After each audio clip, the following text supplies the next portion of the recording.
कुमारों का कार्य है, भिक्षा मांगना है, किसी की दास्ता स्वीकारना नहीं। आर्यवर्त के सबसे बलशाली और प्रसिद्ध राज्य कौशल के राजा हरिश्चंद्र ने भी अपना वचन निभाने के लिए स्वयं को बेच दिया था।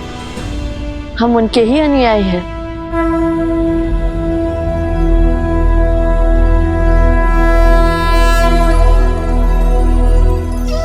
अपना सर्वस्व त्याग कर महाराज हरिश्चंद्र काशी पहुंचे।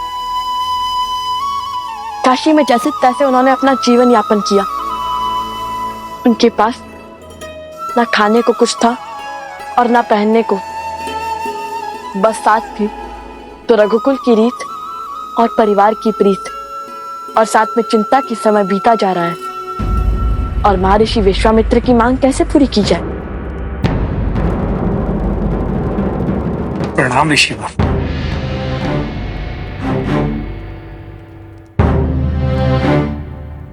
इस सूर्यास्त के साथ मास समाप्त हो जाएगा राजन।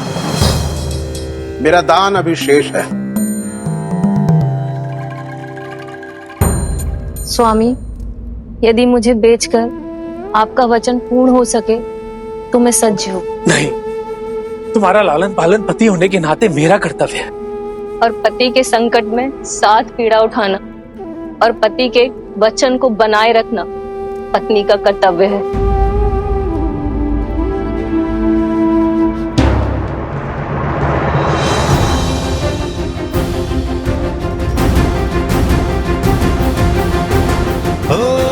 रघुकुल रीत सदा चली आई, प्राण जाए ये लीजिए ऋषिवर। वचन न जाए।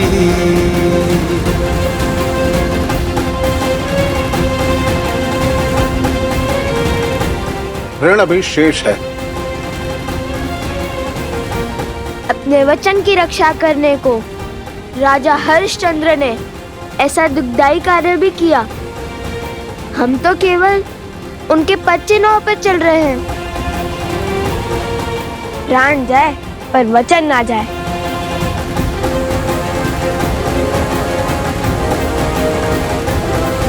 तो ठीक है, आज से कर चुकने तक तुम दोनों मेरे दास हुए। चलो, हो रही मेरी बैलगाड़ी। कर स्थापित मर्यादा, संसार के पाप को हर। बड़ी विचित्र घटना है ये। किसी और के लिए स्वयं को सेवक बना लिया दोनों ऋषि कुमारों ने। आज तक एक वचन के लिए ऐसा करते हुए किसी को नहीं देखा। लवकुश, ये कैसा निर्णय है? अयोध्या के राजकुमार हो तुम दोनों। तुम दोनों को रघुकुल को आगे बढ़ाना है। यदि तुम दोनों दास बनकर चले गए तो फिर प्रभु का क्या होगा? माता कौशल्या, सुमित्रा और तुम्हारे छोटे भाई, उनका तो स्मरण करो। रघुकुल रीत सदा चली आई, प्राण जाए पर वचन न जाए। रघुकुल की रीत ही तो पूर्वजों की सीख है हनुमान जी। क्या आपको लगता है कि पिताश्री ये बात जानकर संतुष्ट होंगे कि हमने अपना वचन तोड़ दिया?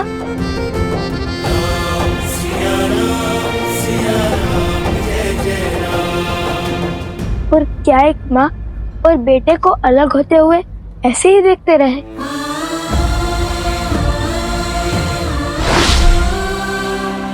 संतान के लिए माता के बिना जीने से बड़ा और कोई दुख हो सकता है हनुमान जी?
भैया स्वयं से सबको दूर करते जा रहे हैं। पहले ऋषि कुमारों को स्वयं से दूर भेज दिया, फिर अब भरत भैया को भी शत्रुघ्न के पास भेज दिया है।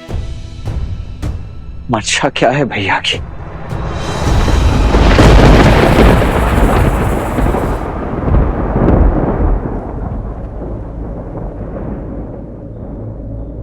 राजानुज, आप विचलित लगते हैं। हाँ सुमंत, मन बड़ा विचलित सा हो रहा है। ऐसा प्रतीत हो रहा है जैसे कोई घोर अनिष्ट रघुकुल की बाट जो रहा है। जब तक श्री राम का सानिध्य है कुछ अनुचित नहीं होगा राजानुज। कदाचित सभी बालकों के चले जाने से अब विचलित है बस।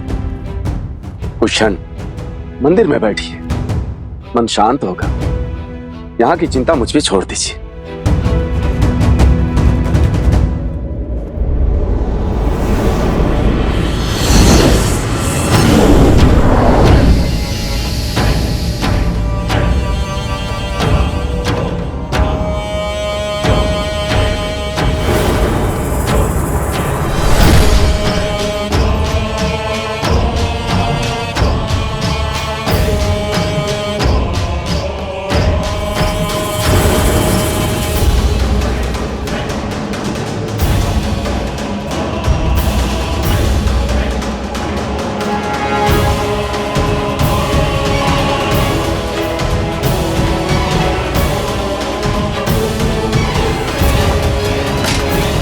रुकिए, अपने यहाँ आने का प्रयोजन बताइए ऋषिवर।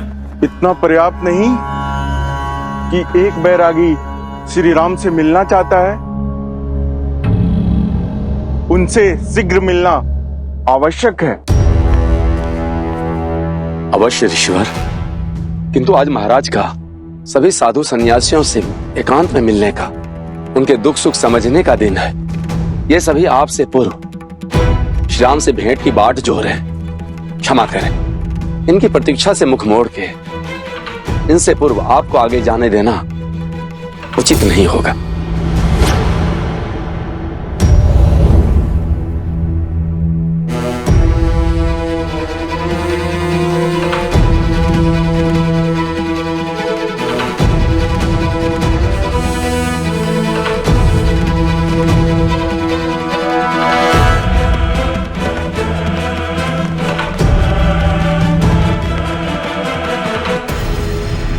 अयोध्या के महाराज हैं श्री राम।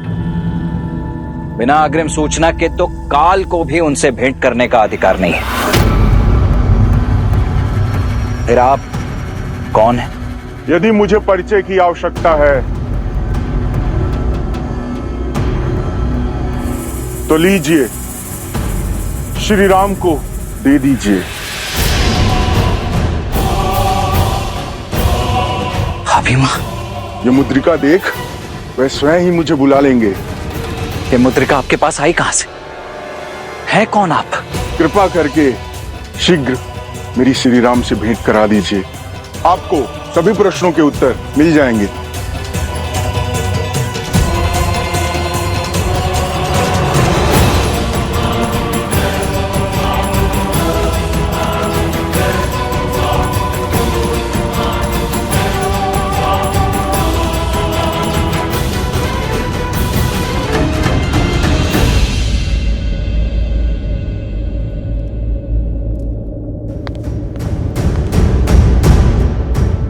भैया, जन्म जन्म का है ये संगम, राम रतन सीता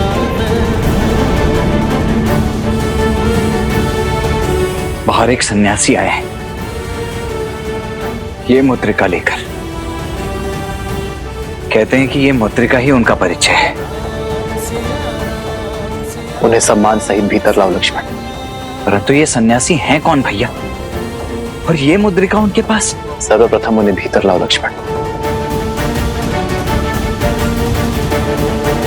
जो आ गया भैया।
प्रणाम श्री राम।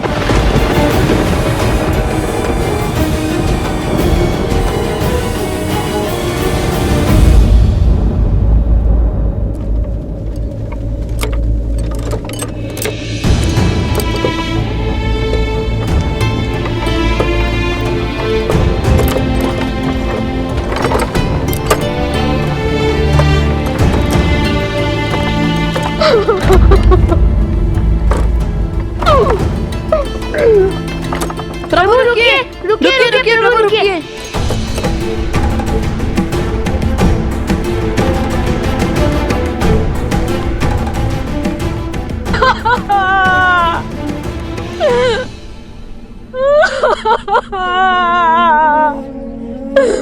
स्वामी कैसे छोड़ के चले गए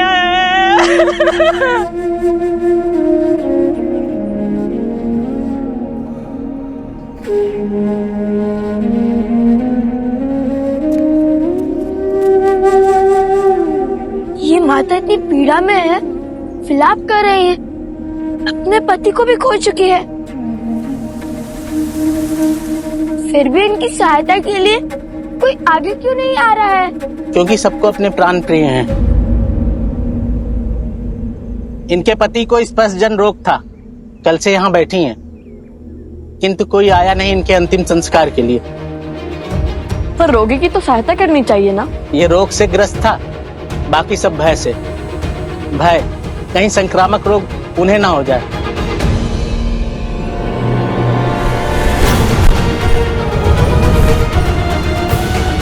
हमें किसी रोग का भय नहीं है, हमें उनकी सहायता करने दीजिए, हमें जाने दीजिए। ये विनती है हमारी, हमें जाने दीजिए। हमें जाने दीजिए। हमारी विनती स्वीकार कीजिए। हमें जाने दीजिए। तुम दोनों तो ऋषि कुमार हो ना, कैसे करोगे इनका अंतिम संस्कार? घोर अधर्म है ये, ऐसा तो पहले किसी ने नहीं किया। बोलो, कैसे धोओगे ऐसा पाप? किंतु किसी असहाय की सहायता करना तो सबसे बड़ा पुण्य का कार्य होता है ना, इसमें अधर्म कैसा? मानव तो समाज की डोर से बंधा हुआ होता है, उसे जीवन में और जीवन के पश्चात भी दूसरे मनुष्यों की आवश्यकता होती है। और ऐसा पहले भी हुआ है, जब कौशल राज्य के महाराज राजा हरिश्चंद्र ने भी अपना जीवन एक चंडाल की भांति व्यतीत किया था। अपनी पत्नी और अपने पुत्र को बेचने के बाद भी जब वे महर्षि विश्वामित्र का ऋण न चुका पाए, और तब उन्होंने स्वयं को ऋषिवर को बेच दिया और उन्होंने उन्हें एक चंडाल का दास बना दिया।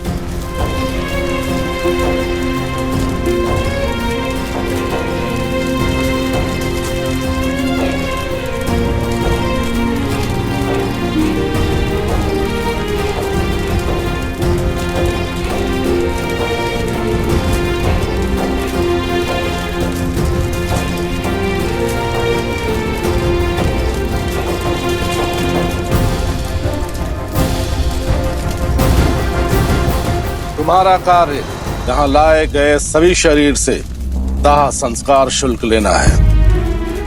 ध्यान रहे, जो भी हो, यहाँ बिना कर दिए किसी को भी चिता जलाने की अनुमति नहीं है।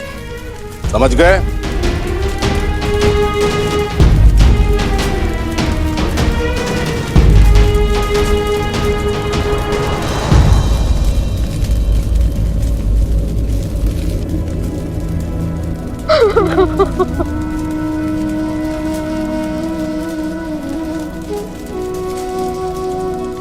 साक्षात माता सीता और प्रभु श्री राम की प्रति छाया है लवकुश। जितने सुंदर स्वयं हैं, उतने ही सुंदर उनके संस्कार।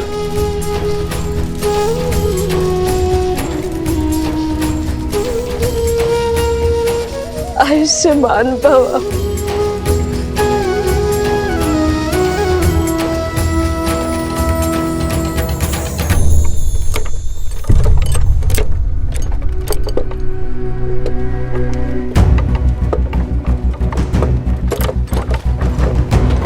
इतनी तीव्र धूप, बहुत तप रहा है आज सूरज।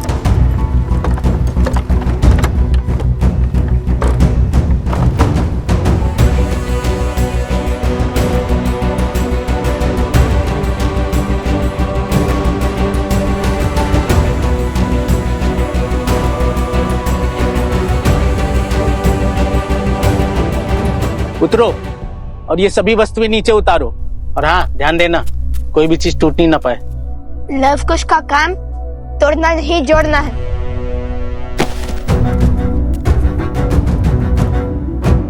प्रभु, ये सब कहाँ जा रहा है? चलो तुम सामान उतारो।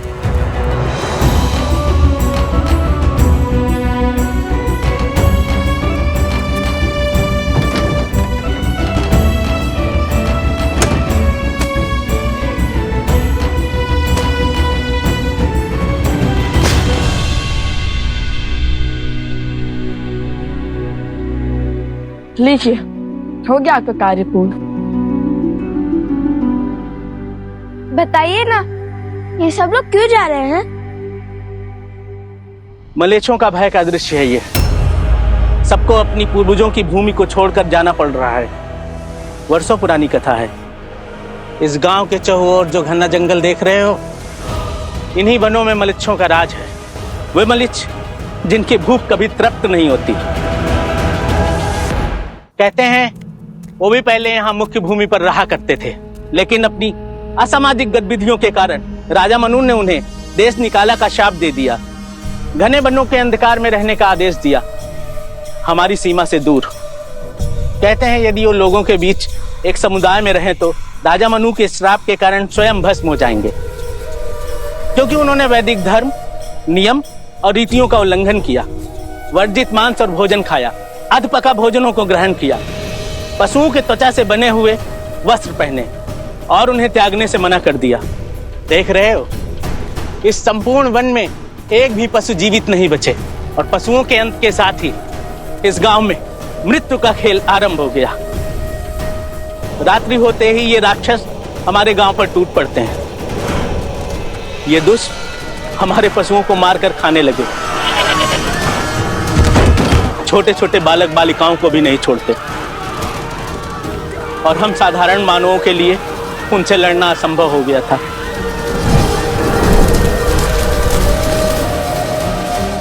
हम सब ने अपनी अपनी सुरक्षा का भार उठा लिया और वो हम पे आक्रमण ना करें, इसलिए सप्ताह में एक बार उन्हें भेंट भेजना प्रारंभ कर दिया। पहले तो पास के गांव से पशुओं को क्रय कर लिया जाता था। जब वो भी नहीं बचे तो उन्होंने हमारे गांव पे आक्रमण करना प्रारंभ कर दिया।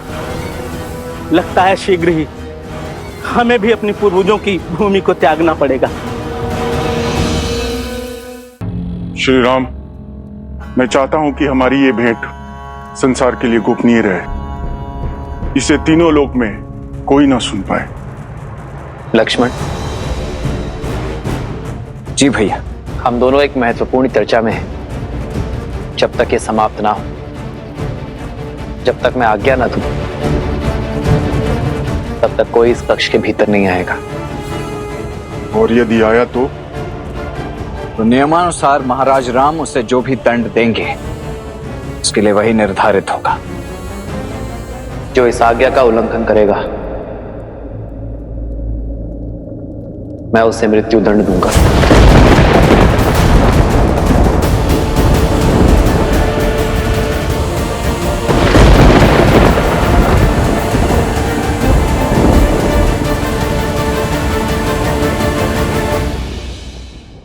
तक मैं आज्ञा ना दूं, तब तक कोई इस कक्ष के भीतर नहीं आएगा।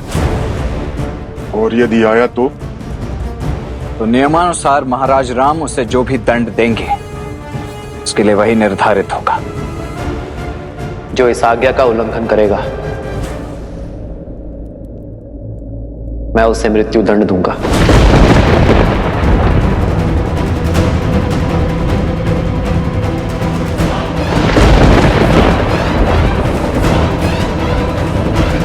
और बात यहां तक ना पहुंचे, यह सुनिश्चित करना तुम्हारा कर्तव्य है लक्ष्मण।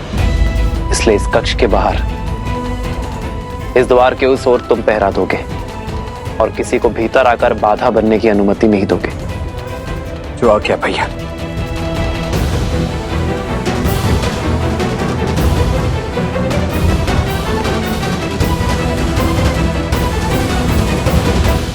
आपके यहां आने का अर्थ समझता हूं मैं, और यह भी जानता हूं कि काल का चक्र बड़ी तीव्रता से आगे बढ़ रहा है।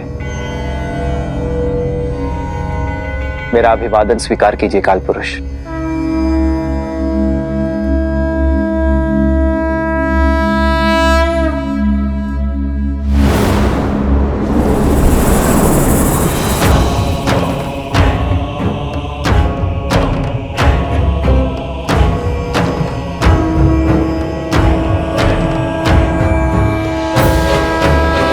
अयोध्या का हर कोना देख लिया, धर्म का हर रंग भांप लिया, किंतु आपके परम भक्त, परम सेवक श्री हनुमान के दर्शन नहीं कर पाया। कहाँ है राम भक्त हनुमान? आओ, इस ओर मेरा निवास है।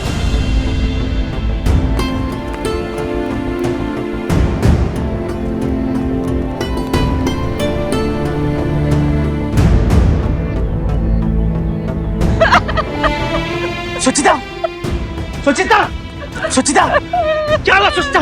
पुत्र, कहाँ है मेरा पुत्र? कहाँ है हमारा पुत्र सुचिता? कुछ बोलती क्यों नहीं? कहाँ है हमारा पुत्र? साहूकार, कल रात मलेच्छों का आक्रमण हुआ था, वो तुम्हारे पुत्र को भी उठा ले गए। इसी कारण सब लोग गांव छोड़कर जा रहे हैं।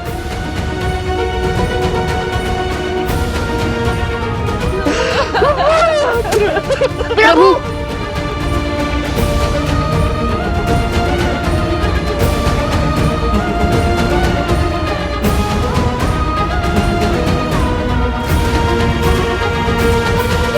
रुकिए,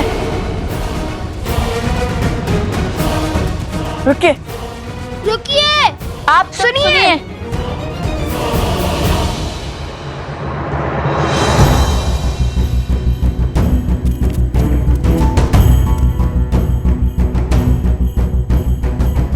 आप सब अपने पूर्वजों की भूमि को केवल इसलिए छोड़कर जा रहे हैं ना क्योंकि आप उन मलेच्छों के आतंक से व्यथित हैं।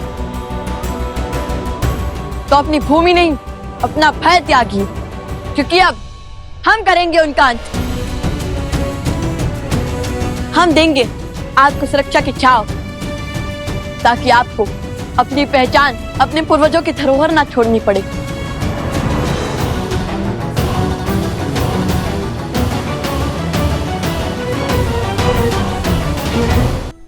क्या तुम तो एक साधारण ऋषि कुमार हो? तुम हमें उन सर्वशक्तिशाली मलेच्छों से मुक्त कैसे करा सकते हो? जानते हैं, इसलिए केवल हम नहीं, आप सब करेंगे उनसे युद्ध। ये अधिकारों का द्वंद्व है और इसमें भाग तो लेना ही होगा। चलिए, एक साथ उनसे लड़कर अधर्म के क्षेत्र में धर्म की ध्वजा लहराते हैं। हम सब तुम्हारी बातों में आकर अपनी प्राण दांव पर लगा दें, चल दे तुम्हारे पीछे उन बलशाली मलीछों से लड़ने के लिए।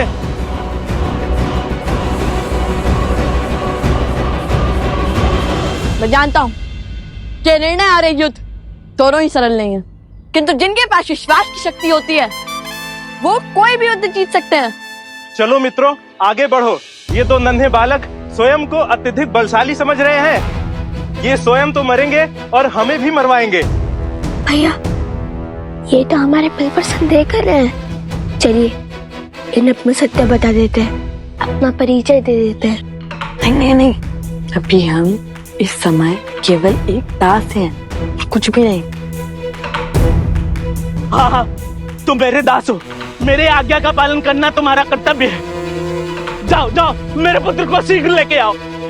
यदि तुम दोनों ने ये कार्य संपूर्ण किया तो मैं तुम्हारा ऋण क्षमा कर दूंगा और अपनी दासता से तुम्हें मुक्त कर दूंगा।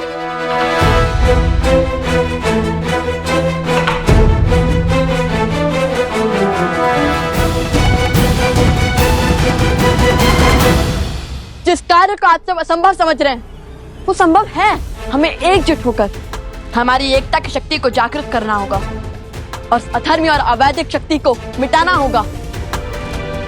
मैं जानता हूँ कि आपका मन भय से ग्रसित है, किंतु यदि आज आपने अपने अधिकारियों के लिए ध्वनि नहीं उठाई तो पूरा जीवन आपको सिर झुकाकर जीना होगा। अपने घर, अपनी भूमि, अपने पूर्वजों की धरोहर से भिन्न रहकर जीना होगा। अब जब आपने हमें अपने पुत्र को बचाने के बाद मुक्त करने का वचन दे ही दिया है, जान लीजिए कि हम कौन हैं।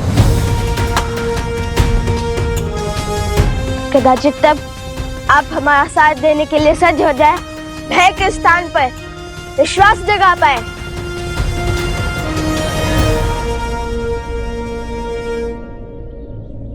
हम अयोध्यापति महाराज राम के पुत्र लव कुश हैं।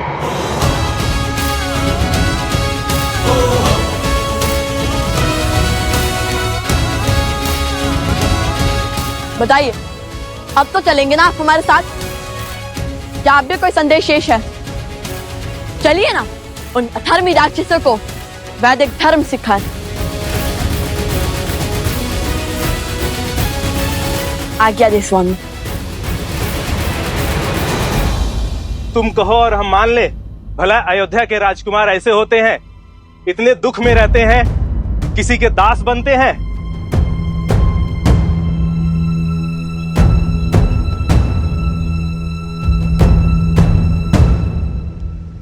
ये क्या महादेव, काल पुरुष का अयोध्या में पग रखने का और श्री राम से मिलने का क्या अर्थ है? काल पुरुष की रचना नारायण और शिव के अंश से हुई है और इस संरचना का कार्य है काल को गतिमान रखना, युगों को बदलना। युगों के बदलने के इस कर्म से ही इस संसार में संतुलन बना रहता है। त्रेता युग के समाप्त होने और द्वापर युग के आरंभ होने का समय आ रहा है। काल पुरुष के अयोध्या में होने का केवल एक ही अर्थ है कि संसार के पालन करता नारायण के 7वें अवतार का धरती पर अब समय समाप्त होने को है। आपको लगता है कि हनुमान के रहते काल चक्र का लेखा जोखा रखने वाले काल पुरुष मुझ तक पहुंच पाते,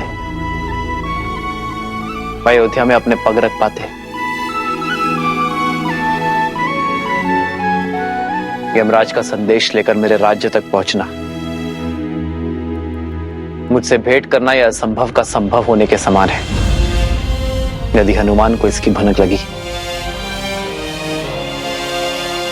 तो महाबली किस रूप में आ जाएंगे और कितना प्रलय मचाएंगे ये तो मैं भी नहीं जानता काल पुरुष। और इसी कारणवश मैंने हनुमान को लवकुश के साथ अयोध्या से बहुत दूर भेज दिया। कौन है ये पुरुष और भैया ने भीतर आने का इतना घोर दंड क्यों निश्चित किया? बात अवश्य ही अत्यंत गंभीर है, अन्यथा भैया ऐसा कभी करते तो नहीं।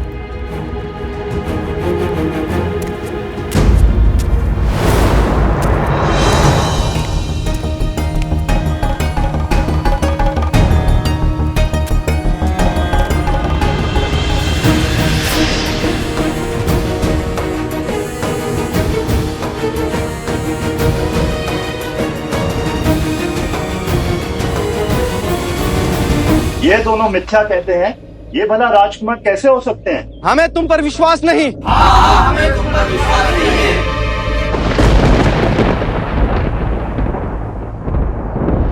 जय हनुमान ज्ञान गुण सागर, जय कपीस तिहु लोक उजागर, रामदूत अतुलित बल धामा, अंजनी पुत्र पवन सुत नामा, राम दुआरे तुम रखवारे, होत न आज्ञा बिनु पैसारे, आपन तेज समारो आपै, दीन लोक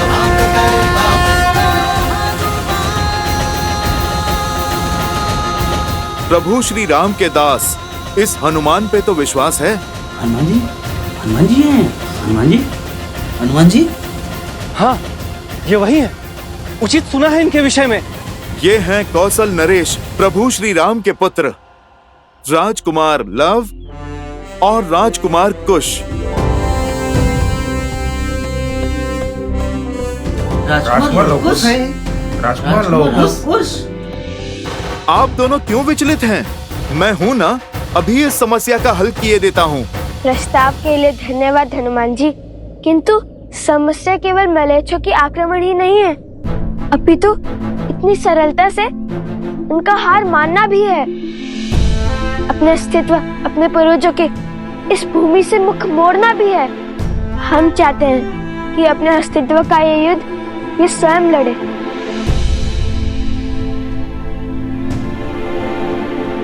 अब आप सत्य जान चुके हैं, तो बताइए, आप सब सज्ज हैं युद्ध के लिए?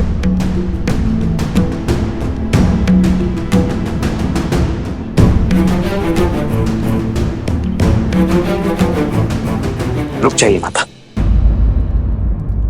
भैया का आदेश है कि इस समय भीतर कोई भी नहीं जा सकता।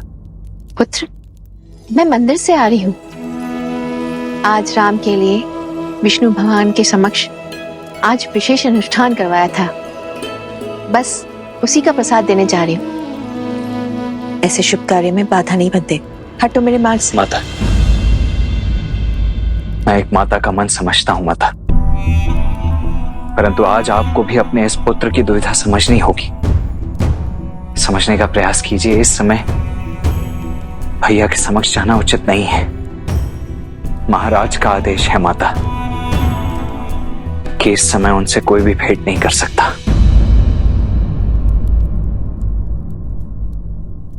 पुत्र, कुछ समय से अशुभ विचारों ने मेरे मन को बहुत घेर रखा है, इसलिए आज विष्णु भगवान की विशेष पूजा करवाई थी राम के लिए, मेरे मन की शांति के लिए, राम की सुरक्षा के लिए। मेरा उससे मिलना और उसे विष्णु भगवान का प्रसाद देना अति आवश्यक है।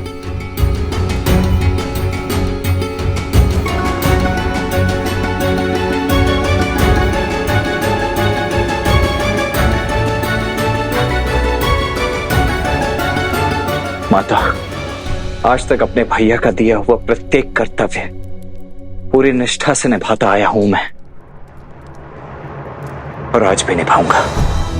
उनकी इस भेंट में किसी भी प्रकार का कोई व्यवधान आने नहीं दूंगा मैं, क्योंकि यदि ऐसा हुआ तो उससे सबसे अधिक पीड़ा भैया को ही होगी, जिससे आप भी प्रसन्न नहीं रह पाएंगी माता। इसीलिए मेरी आपसे ये हाथ जोड़कर विनती है, निवेदन है, कृपा करके इस समय यहां से लौट जाइए।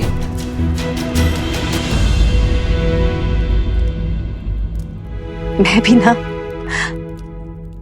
भावनाओं के भंवर में बहकर इस सत्य से कैसे विमुख हो गई। राम का कहा लक्ष्मण न माने, ऐसा कभी हो सकता है? तुम दोनों में तो एक दूसरे की आत्मा बसती है।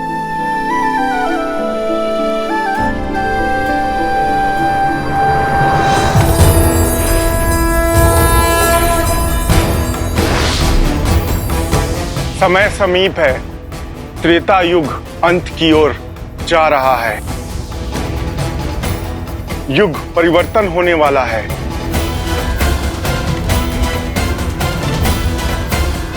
शीघ्र ही आपको अपने इस अवतार रूपी शरीर को त्याग करके बैकुंठ की ओर प्रस्थान करना होगा, जहां देवी लक्ष्मी आपकी प्रतीक्षा कर रही हैं।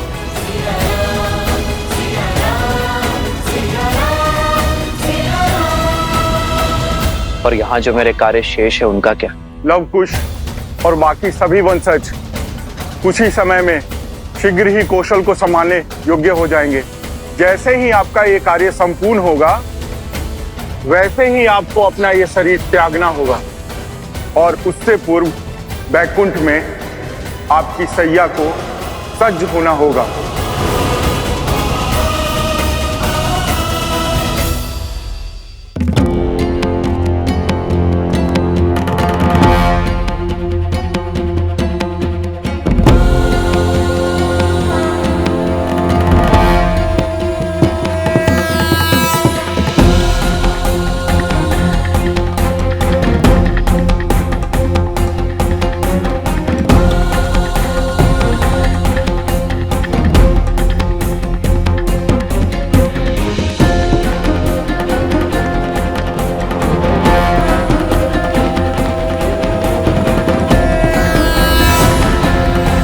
ईश्वर प्रणिपात।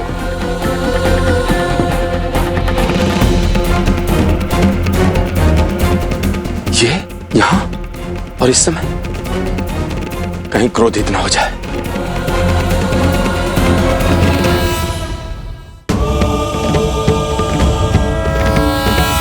इनके क्रोध के दंश से तो देवता भी नहीं बच पाए थे। जाओ शीघ्र जाओ, सभी को सूचित कर दो, ऋषिवर की स्वागत की तैयारी करो। अरे आगे से नहीं, पीछे की मार्ग से जाओ। ऋषिवर के सामने से जाने की कभी भूल भी मत करना। जाओ।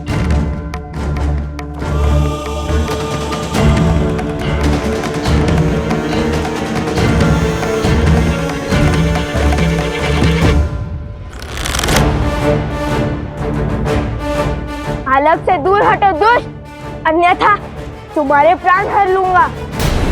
संपूर्ण आर्यावर्त के एक मात्र महाराज कौशल नरेश राजा राम की आज्ञा और कृपा से हम तुम्हें अंतिम चेतावनी दे रहे हैं। चुन लो, आत्मसमर्पण या मृत्यु। इसका निर्णय अभी हो जाएगा।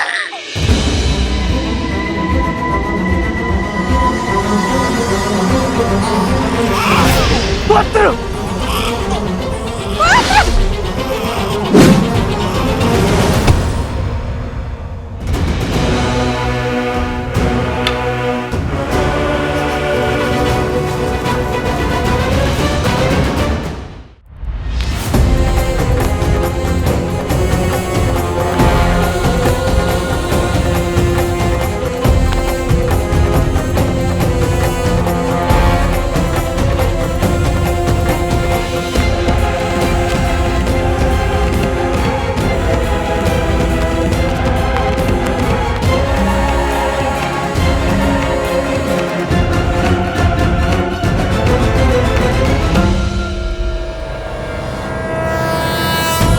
महातपस्वी महर्षि दुर्वासा के चरणों में राज अनुज लक्ष्मण का नमन।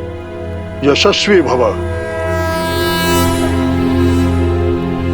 आज्ञा करें देव, ये लक्ष्मण आपकी सेवा में प्रस्तुत। मुझे अयोध्यापति श्री राम से भेंट करनी है इसी क्षण। जब तक मैं आज्ञा न दूं, तब तक कोई इस कक्ष के भीतर नहीं आएगा। जो इस आज्ञा का उल्लंघन करेगा,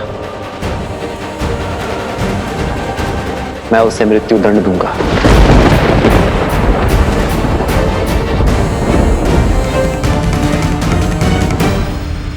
अंतिम चेतावनी दे रहे हैं। चुन लो, आत्मसमर्पण या मृत्यु। इसका निर्णय अभी हो जाएगा।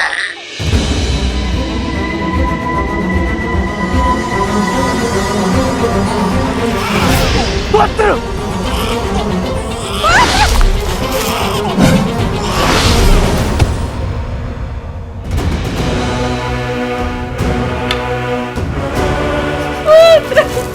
मेरा पुत्र! आक्रमण! आक्रमण!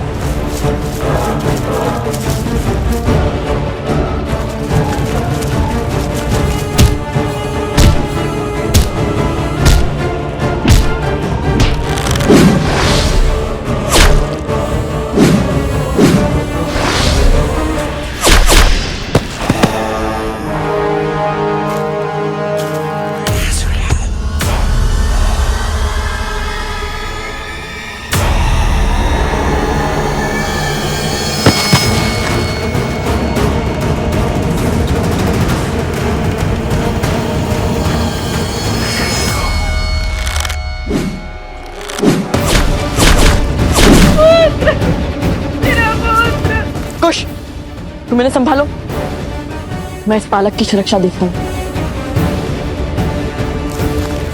सावधान!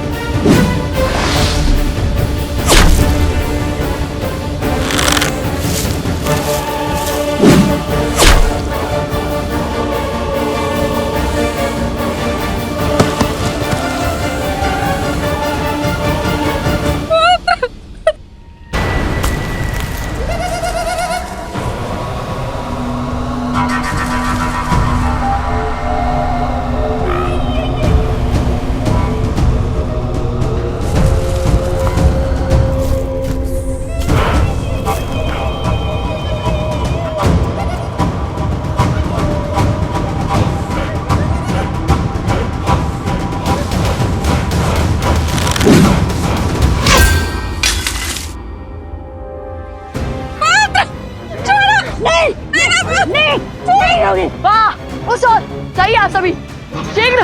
नहीं नहीं नहीं दूंगी, मत, चल चल, नहीं दूंगी, नहीं। छोड़ो मेरे पुत्र को।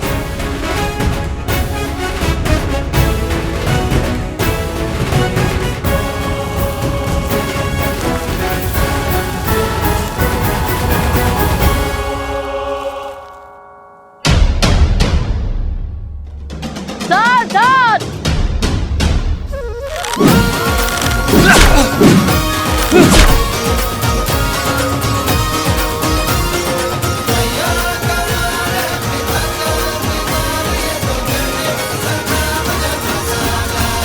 सुना नहीं लक्ष्मण, मुझे अयोध्यापति राम से मिलना है।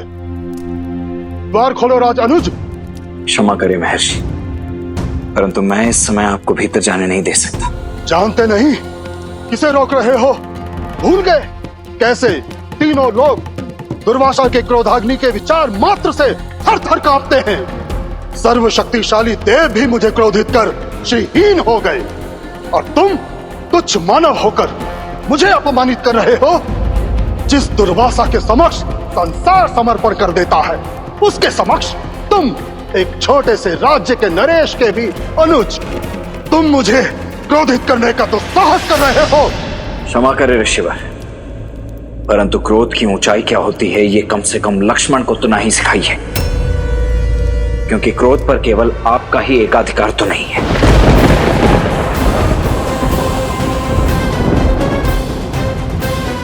इस क्षण आप कौशल राज की राजधानी अयोध्या की पावन भूमि पर खड़े, वो भूमि जो अनगिनत संतों और महर्षियों के लिए अपने प्राणों को दांव पर लगाने से भी कभी नहीं चुकी, जिसे आप तुच्छ कहकर तिरस्कृत कर रहे हैं, वो अयोध्या धरती का गौरव है।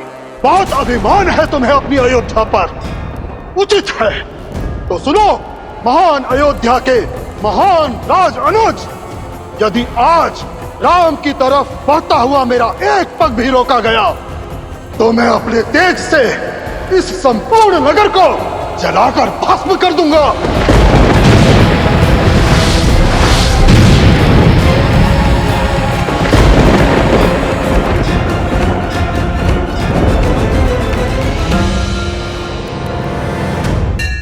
देखिए एकता की शक्ति। जब धर्म एकजुट होता है तो अधर्म को अपने घुटने टेकने ही पड़ते हैं। और स्मरण रहे, संकट चाहे जितना भी बड़ा हो, यदि हर व्यक्ति उसके विरुद्ध खड़ा हो, यदि समाज एक परिवार की भांति उससे लड़ रहा हो, तो उसका हल संभव है। जब तन मन से भय नहीं निकलेगा, तब तक यूं ही या अवसर आपका लाभ उठाते रहेंगे। हमसे हमारी संतान और हमारे परिवार को छीनने वाले इन असुरों को जीवित जला देना चाहिए। मेरी पत्नी एक माता से उसके पुत्र को पृथक किया इन्होंने। अच्छा, और वहाँ हाथ में क्या करने वाले थे, भूल गए? आप मुझे ग्रह कर लीजिए, बस मेरे पुत्र को मेरे साथ लेके चलिए। नहीं नहीं, ये साथ आया तो तुम्हारा ध्यान कार्य पर नहीं, सिर्फ इस पर रहेगा। मैं केवल तुम्हें ही ले जाऊंगा। स्थिति परिस्थिति चाहे जो भी हो, किंतु एक संतान को उसकी माता के आचर से कभी भिन्न नहीं करना चाहिए। ये सबसे बड़ा पाप है। मुझे क्षमा कर दे प्रभु, अब तक जो सत्य नहीं जाना था वो अब मैं समझ गया हूँ। आप दोनों राजकुमार होकर भी स्वयं को बेचकर इस तुच्छ साहूकार का दास बनना स्वीकार किया। अपने पूर्वजों की परंपरा को निभाने के लिए, धन की ध्वजा को लहराने के लिए। आप समझ में आया, इस समाज का भवन धर्म की नींव पर ही तो टिका है, और धर्म सदा उसकी रक्षा करता है जो धर्म निभाने का साहस रखता है। धर्म का सत्य यही है, जिस प्रकार वचन का मान रखने के लिए और धर्म की रक्षा के लिए राजा हरिश्चंद्र की रक्षा स्वयं धर्म ने करी थी। ऋषिवर विश्वामित्र ने राजा हरिश्चंद्र को एक चंडाल का सेवक बना दिया, और उस चंडाल के आदेश अनुसार वो शमशान घाट गए। उन्हें हर मृत शरीर के लिए आत्मा संस्कार का शुल्क लेना था। कोई भी शरीर बिना शुल्क दिए ना जला पाए। और फिर आर्या, आर्या, हमारा बेटा। शैव्य, मुझे किसी नाग ने डस लिया।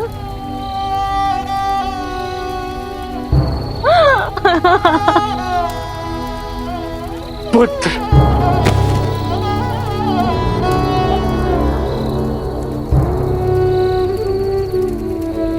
पुत्र,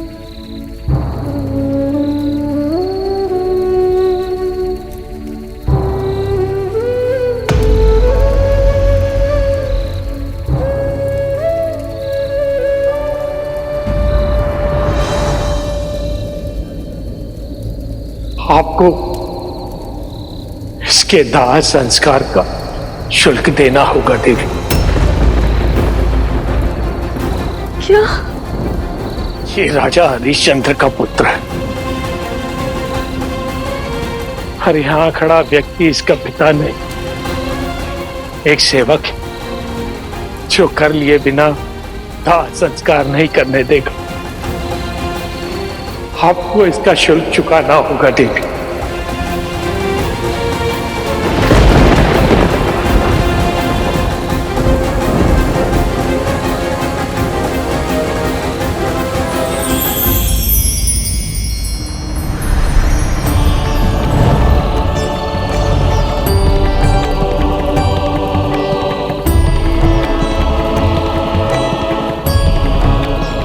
राजा हरिश्चंद्र, आपके लिए परीक्षा की हर सीमा पार कर दिया और आप हमारे हर परीक्षा में सफल हुए। आपने धर्म की ध्वजा लहराया है। आपने सिद्ध किया है कि आप संसार के सर्व राजाओं से ऊपर हैं।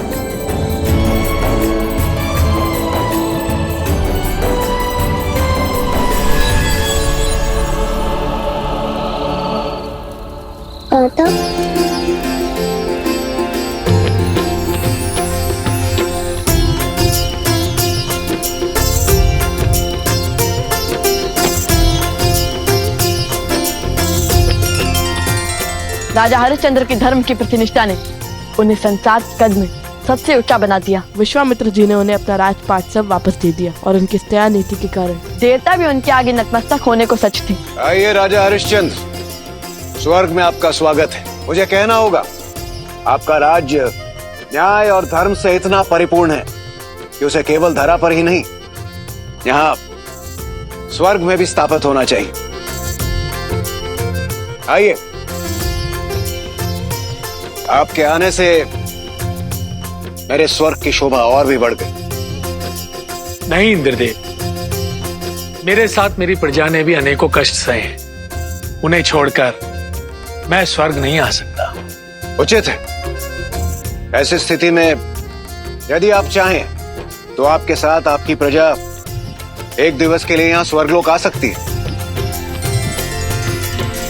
और ये कथा संसार को सिखाती है कि वचन देने से पहले विचार कर लेना चाहिए, और यदि वचन दे दिया तो हर स्थिति परिस्थिति में अपना वचन निभाना चाहिए। हम दोनों भाई राजा हरिश्चंद्र के पदचिन्हों पर चलते चलते यहाँ तक पहुँच चुके हैं कि हम हर शुभ कार्य में अपनी सहायता दे सकते हैं। हे राजकुमारों, यदि आप दोनों नहीं होते, हम अपने पूर्वजों की धरा को त्याग कर लज्जा से अपना सर झुकाकर अब तक पलायन कर चुके होते। अपने पूरे गांव की ओर से मैं आप दोनों से विनती करता हूं कि आप मेरे इस गांव के सिंहासन को स्वीकार करें।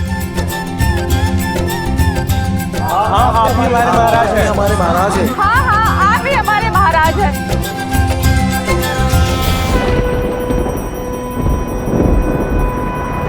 जन जन का मन हर्षाया है, देखो स्वराज्य अब आया है। बरसों दुख था है ताप सहा, लौटी अब शीतल छाया है। कर स्थापित मर्यादा, संसार के पाप को हर। राजा लव की जय, राजा लव की जय, राजा लव की जय। आप दोनों की ये यात्रा तो एक विजय में बदल गई।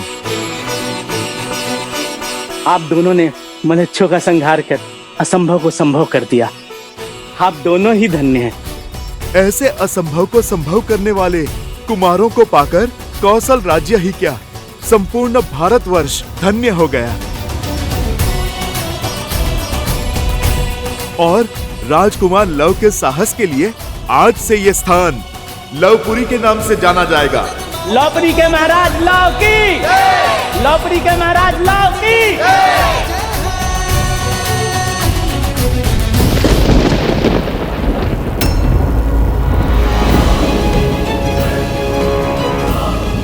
मैं अत्रि पुत्र दुर्वासा आज अपने सारे तप और त्याग को साक्षी मानकर ये रुक जाइए, शांत हो जाइए। मुझ पर आए क्रोध का दंड अयोध्या को क्यों? शांत हो जाइए ऋषिवर, तनिक धैर्य रखिए।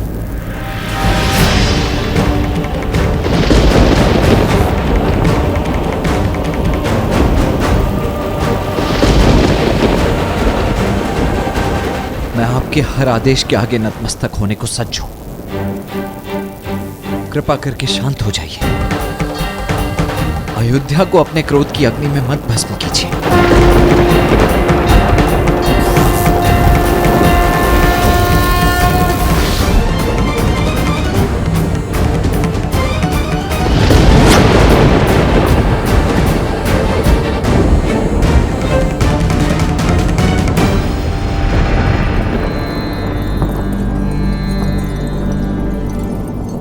जितना आवश्यक भैया की आज्ञा का पालन करना है,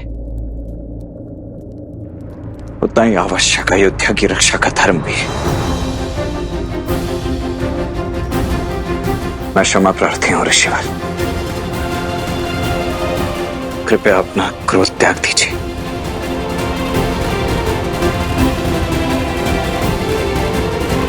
आप यहीं रुकिए, मैं भैया को बुला लाता हूं। दुविधा माही लखन घिर आए, आज्ञा राजा की माने या राज बचाए।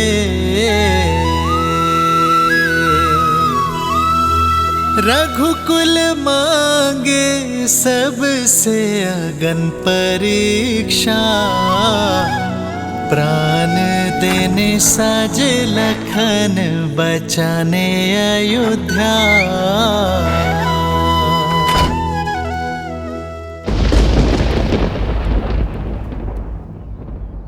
हम आपको वचन देते हैं, आज से हम देह व्यापार का भाग नहीं बनेंगे। और यदि कोई हमारे समक्ष भी इस पाप पर आतुर हुआ, किसी मानव को बेइज्जता दिखाई दिया, किसी माता को उसके संतान से भिन्न करता पाया गया, तो हम सब उसका विरोध करेंगे। अति उत्तम। आज सबने हमें इतना प्रेम दिया, स्वीकृति दी, इतना सम्मान और सत्कार दिया, उसके लिए आप सबका कोटि कोटि धन्यवाद। इस स्थान को छोड़ने का मन तो नहीं कर रहा है, किंतु अपनी यात्रा को संपूर्ण करने के लिए हमें आगे बढ़ना होगा। और जब तक मैं ना लौटूं, तब तक मेरे राज्य का कारोबार आप और आपकी पत्नी संभालेंगे। अब से लवपुरी का दायित्व कुछ समय के लिए मैं आपको देता हूँ। महाराज लव की, महाराज लव की, महाराज लव की,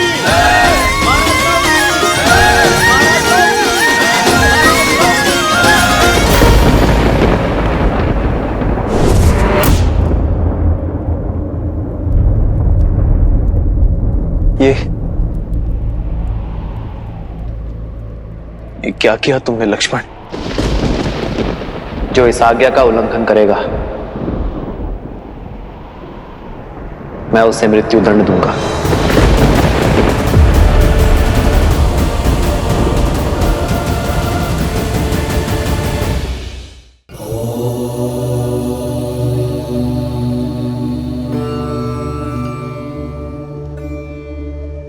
महादेव, पहले अपनी प्राण से प्रिय पत्नी की अग्नि परीक्षा का आदेश दिया और अब अपने ही अनुज को मृत्यु दंड कैसे दे पाएंगे वो?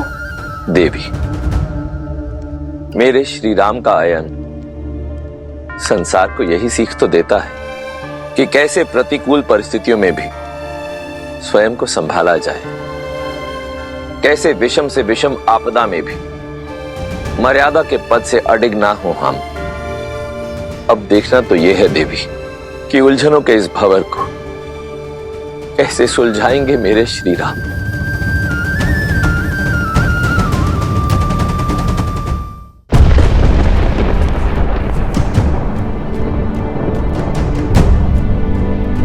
ये कौन थे भैया और आपसे मिलने? तो प्रश्न ये है कि तुम भीतर क्यों आए?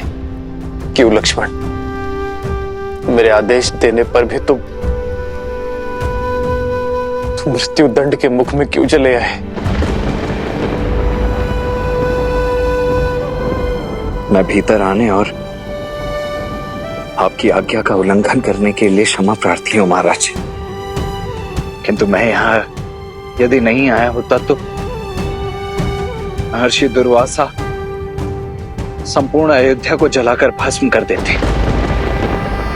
अपने राज्य को, अपनी मातृभूमि को बचाने के लिए मुझे भीतर आना पड़ा महाराज। परंतु आपने मुझे बताया नहीं भैया कि ये कौन थे और ये यहां आपसे मिलने के लिए। उसकी चिंता छोड़ो लक्ष्मण, तुम जाओ और ऋषि दुर्वासा को सम्मान सहित भीतर लेकर आओ। जाओ। जो इस आज्ञा का उल्लंघन करेगा मैं उसे मृत्यु दंड दूंगा।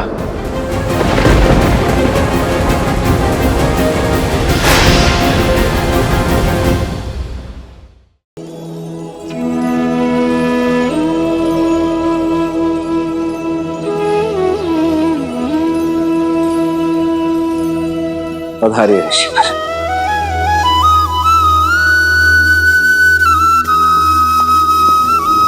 जब तक मैं आज्ञा न दूं तब तक कोई इस कक्ष के भीतर नहीं आएगा। जो इस आज्ञा का उल्लंघन करेगा मैं उसे मृत्यु दंड दूंगा। लक्ष्मण ने अपना धर्म निभाया है, मुझे भी अपने दिए हुए वचन निभाने होंगे, किंतु अपने ही आज्ञा के उल्लंघन का जो दंड मैंने निश्चित किया था, इस दंड का दंश अपने भाई को कैसे दे दूं मैं? कैसे ही अपने भाई को मृत्यु दंड दे दूं? नारायण मन नर की पीर पुकारे, त्याग लखन के रह राम विचारे।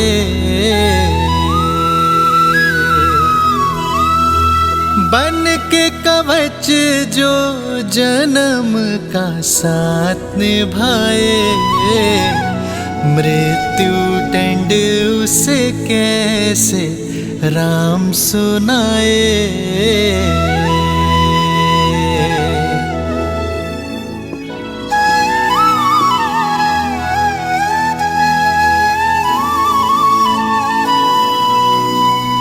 भैया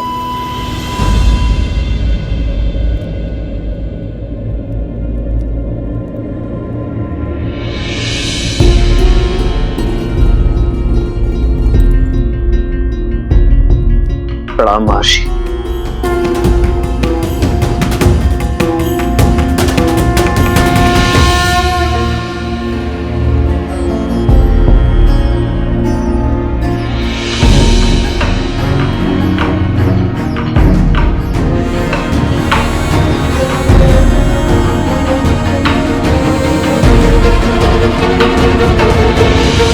आपका कथन उचित है महर्षि।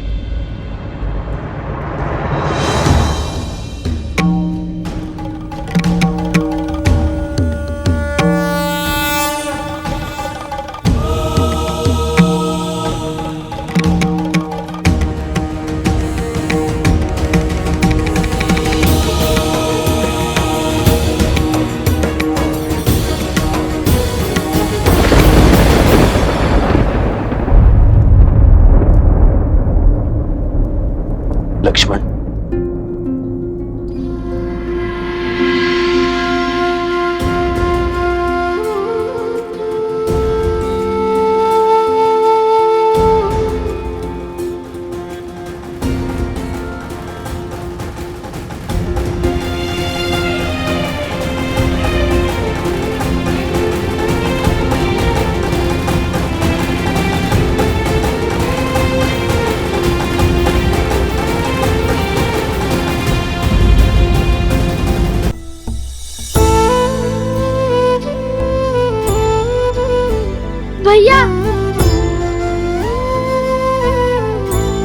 मेरे भगवान, मेरे भैया प्रभु श्री राम ही हैं। और यदि मेरे भगवान के ऊपर किसी ने शस्त्र उठाया, कवच ये लक्ष्मण होगा है।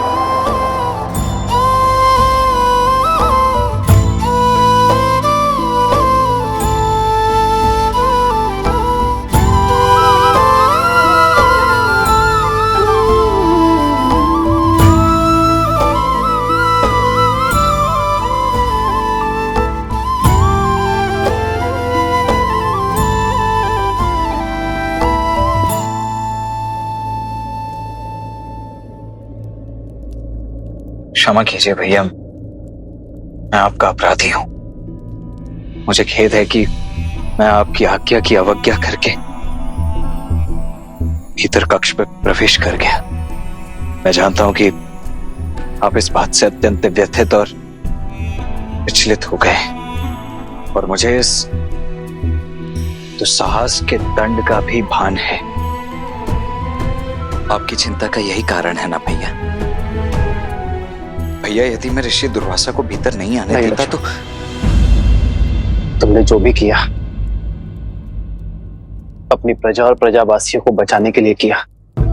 लक्ष्मण, तुम्हारा उद्देश्य ऋषिवर को रोकना था। यदि तुम चाहते तो किसी सेवक को भेज सकते थे, किंतु तुमने ऐसा नहीं किया। दंड का भान होते हुए भी तुम स्वयं भीतर आए। स्वार्थ को त्याग कर तुमने परोपकार किया लक्ष्मण, और इसीलिए तुम दंड के भागी नहीं हो। तो भैया, अयोध्या के नियम और अयोध्यापति के वचन तोड़े नहीं जा सकते। नियम और वचन धर्म की रक्षा के लिए होते लक्ष्मण, और तुमने अपने कर्म से धर्म की रक्षा की है। तुम भीतर स्वार्थ के भाव से नहीं, निस्वार्थ भाव से आए थे। मृत्यु को भय त्याग कर आए थे,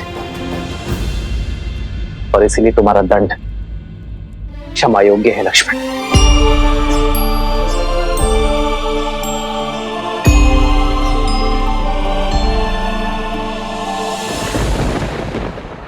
आप ऐसा कह सकते हैं भैया, आप मेरे बड़े भैया हैं। मेरे लिए तो आपने नागपाश का दंश तक सहा था। मुझे स्वस्थ देखने के लिए तो आप कोई भी सीमा पार कर सकते हैं, कोई ना कोई कारण निकाल सकते हैं जिससे मेरा कर्म न्यायोचित सिद्ध हो सके। और आप केवल मेरे भैया ही नहीं, अयोध्या के महाराज भी हैं। रघुकुल का मुकुट है आप भैया, और आपके शीश पर वचन भंजक होने का कलंक लगने नहीं दूंगा मैं भैया। ये दंड एक राजा का वचन था, एक राजा का प्रण था कि जो भी इस भेंट में अवरोध उत्पन्न करेगा वो मृत्यु दंड का भागी होगा। आप अयोध्यापति श्री राम हैं, और आने वाले किसी भी युग में, किसी भी काल में आपके धर्म पर प्रश्न चिन्ह नहीं उठना चाहिए भैया कि श्री राम ने अपने परिवार के लिए, अपने स्वार्थ के लिए, अपने वचन से, अपने प्रण से, अपने धर्म से मुख मोड़ लिया। लक्ष्मण, मेरे भैया तो मर्यादा पुरुषोत्तम है, और ये मेरे लिए बहुत बड़े सम्मान की बात है। ये मेरा गर्व है भैया, और मेरा ये गौरव आप मुझसे नहीं छीन सकते। इसीलिए मेरे रहते आपके इस पद, इस उपलब्धि पर कलंक नहीं लगने दूंगा। इसीलिए जो बात आप नहीं कह सकते, उन शब्दों को मैं स्वयं कहता हूं। मैं दशरथ नंदन रघुवंशज लक्ष्मण अपने राज्य के प्रति अपने महाराज की आज्ञा की अवहेलना करने के दोष में दंड स्वरूप स्वयं को मृत्यु दंड देता हूं। सदा चली आई, प्राण जाए पर वचन न जाई। नहीं,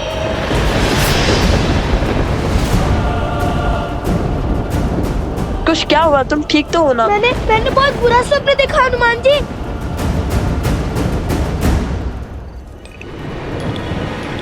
मन बहुत घबरा रहा है, मानो अयोध्या किसी घोर संकट में है। बार बार मन में अयोध्या का ही विचार आ रहा है।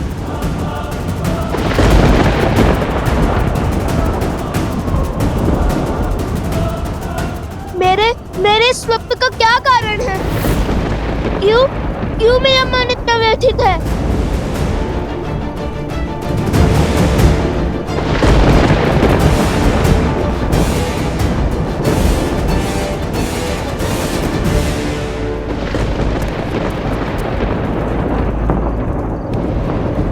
मेरी विनती है हनुमान जी, अयोध्या जाकर पता लगाइए कि वहाँ सब कुशल तो है ना।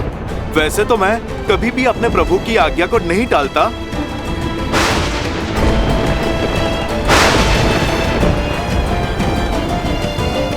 किंतु आपकी चिंता भी तो मेरे प्रभु और मेरे परिवार से ही संबंधित है, इसीलिए मैं अयोध्या अवश्य जाऊंगा।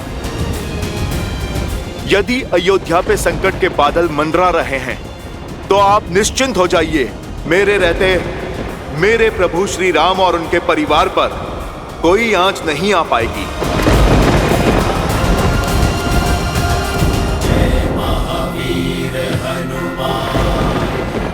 जय श्री राम।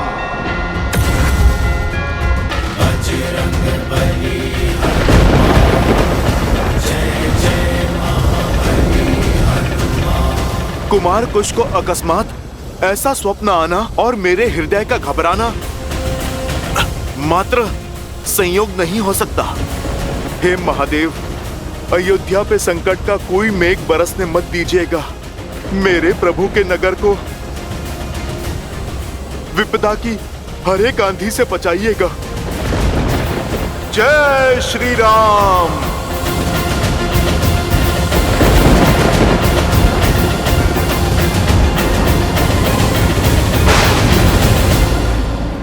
लक्ष्मण,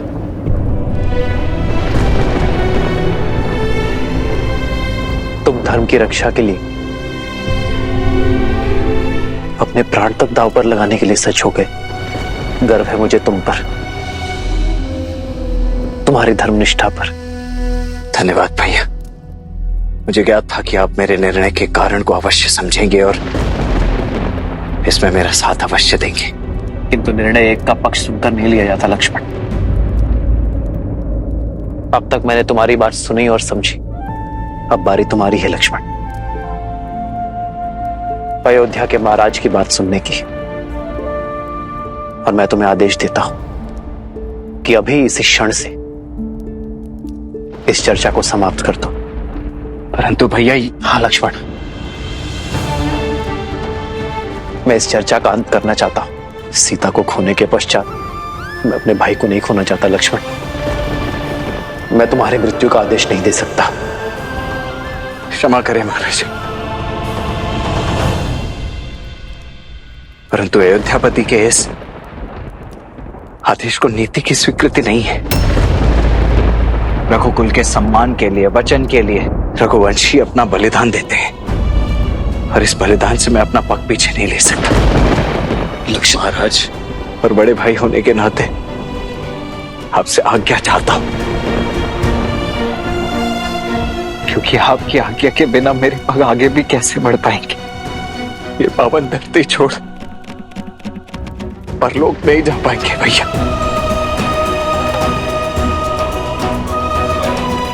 इसलिए हाथ जोड़कर आपसे विनती कि मुझे ये देह त्यागने की अनुमति दे दीजिए।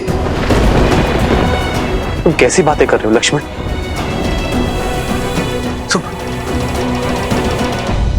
महादेव, श्री राम लक्ष्मण को सब सत्य बताकर स्वयं को और उन्हें इस पीड़ा से मुक्त क्यों नहीं कर देते?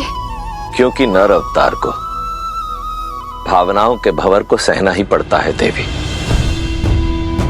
सुख, दुख, पीड़ा, आनंद, सबका स्वाद चखना ही पड़ता है। इस समय नर की देह में है नारायण। इस समय वो केवल एक भाई है जो अपने अनुज की पीड़ा से व्यथित है। संसार के पालन करता नारायण नहीं, जो सुख दुख मोह माया से परे हो।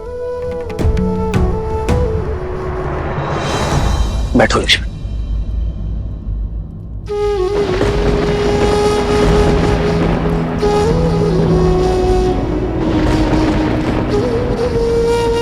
तुमने एक भाई से आज्ञा मांगी है लक्ष्मण, जो वो नहीं देगा।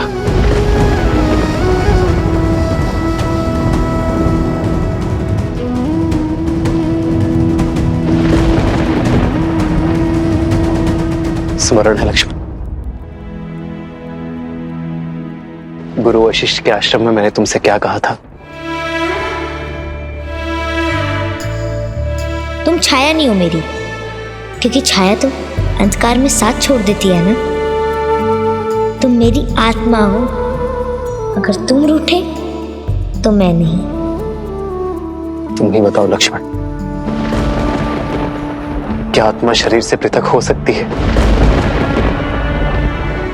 उत्तर दो लक्ष्मण। मैं कैसे आज्ञा दे दूं तुम्हें?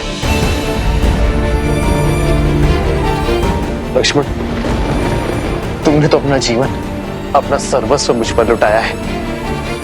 मुझे कांटों पर ना चलना पड़े, इसलिए तुम सदा कांटों भरी डगर पर चलते रहे। मेरे और सीता के दास बनकर रहे हो तुम लक्ष्मण। सदा ही मेरा संबल बनकर रहे हो तुम, और तुम चाहते हो कि मैं तुम्हें अपने प्राण त्यागने की आज्ञा दे दूं? अरे तुम्हारे तो प्राण मुझ में बसते हैं लक्ष्मण। लक्ष्मण,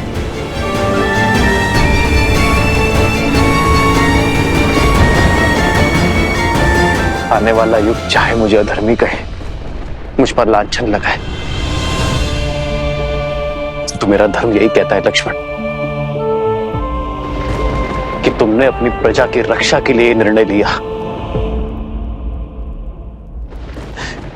इसलिए तुम अपराधी नहीं हो मेरे भाई।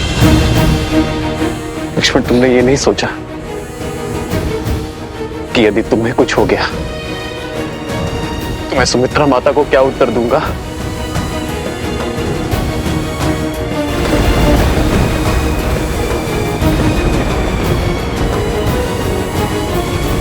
मेरी माता ने तो मेरे जन्म से पूर्व ही मुझे आपकी शरण में सौंप दिया था भैया। मेरा तो जन्म ही आपकी सेवा के लिए हुआ है। और देखिए भैया, मैं कितना सौभाग्यशाली रहा हूं कि नियति ने मुझे न केवल अपने भैया की, अभी तो अपनी भाभी मां की सेवा का भी अवसर दिया है। अपने इस संपूर्ण जीवन में श्री राम के अनुज लक्ष्मण ने अपने प्रत्येक वचन को पूरी निष्ठा से निभाया है। मेरे इस अंतिम कर्तव्य से मुझे मोड़कर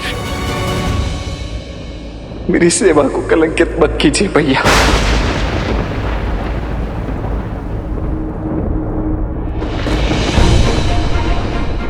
महाराज का आदेश वचन होता है भैया, और उसे निभाना, उसे संपूर्ण करना प्रजा का धर्म।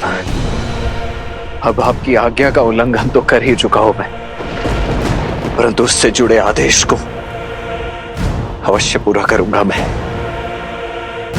अपने जीवन के इस अंतिम कर्तव्य, अंतिम वचन को अवश्य निभाऊंगा मैं।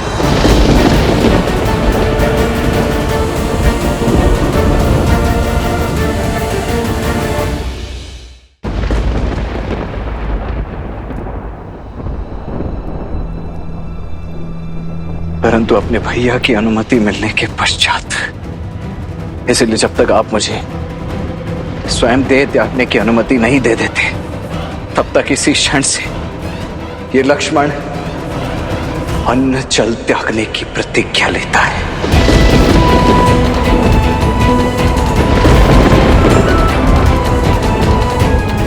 नहीं लक्ष्मण, राजा लक्ष्मण, ये राज परिवार, धन वैभव, स्त्री पुत्र, सब कुछ त्याग कर अपने भैया श्री राम के अतिरिक्त जीवन के हर स्तंभ से मुख मोड़ता है। रघुकुल मांगे सबसे अगन परीक्षा, प्राण देने साजे लखन बचाने अयोध्या। आज्ञा दीजिए भैया। बन के कवच जो जन्म का साथ निभाए, मृत्यु दंड उसे कैसे राम सुनाए।